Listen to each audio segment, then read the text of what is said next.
Assalamualaikum warahmatullahi wabarakatuh.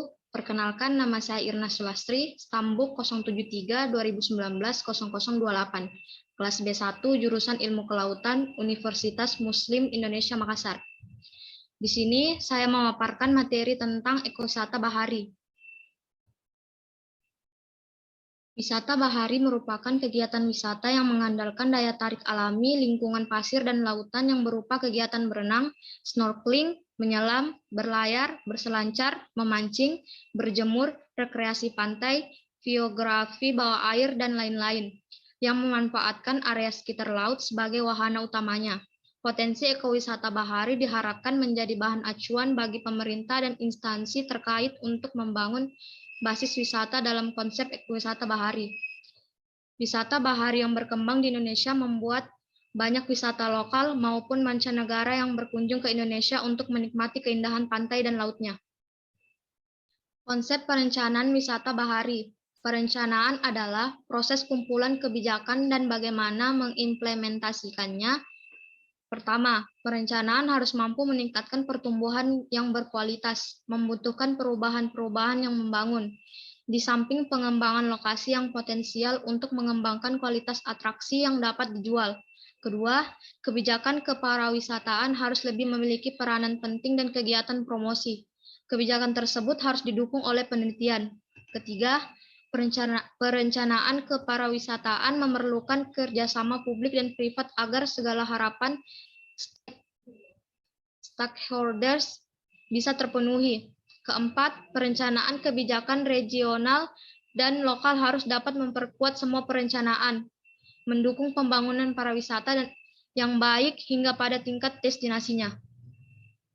Kelima, perencanaan kebijakan regional dan lokal harus dapat merangsang usaha atau bisnis untuk memberikan sumbansinya kepada pembangunan daerah.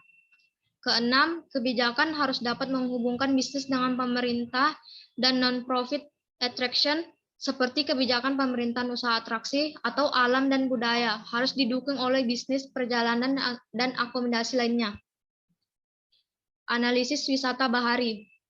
Analisis digunakan untuk mendapatkan data penentu beberapa syarat yang ditentukan dalam kegiatan wisata yang sesuai dengan objek wisata yang akan dikembangkan dengan melihat aspek ekologi lingkungan laut. Suatu kegiatan pemanfaatan yang akan dikembangkan hendaknya disesuaikan dengan potensi sumber daya dan peruntukannya.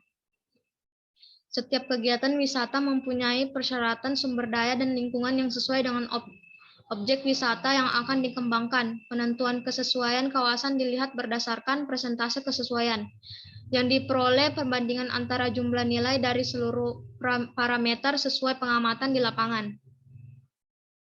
Strategi wisata bahari. Strategi dapat diartikan sebagai suatu cara atau metode untuk mencapai suatu tujuan tertentu. Strategi muncul sebagai upaya untuk menyelesaikan suatu permasalahan guna mencapai tujuan.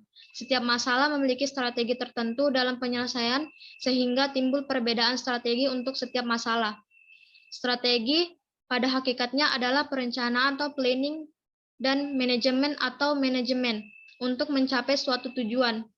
Namun, untuk mencapai tujuan tersebut, strategi tidak berfungsi sebagai peta jalan yang hanya menunjukkan arah, tetapi harus menunjukkan bagaimana taktik operasionalnya. Strategi yang dapat digunakan untuk peningkatan kegiatan pengembangan pariwisata Indonesia adalah 1. Rencana induk pengembangan pariwisata. 2. Sebagai prioritas pembangunan daerah. 3. Pembangunan sarana dan prasarana. 4. Pengadaan tenaga administrasi. 5. Promosi wisata. Itulah pemaparan dari saya. Semoga dapat bermanfaat dan menambah wawasan teman-teman sekalian. Kurang dan lebihnya mohon maaf. Saya undur diri. Assalamualaikum warahmatullahi wabarakatuh.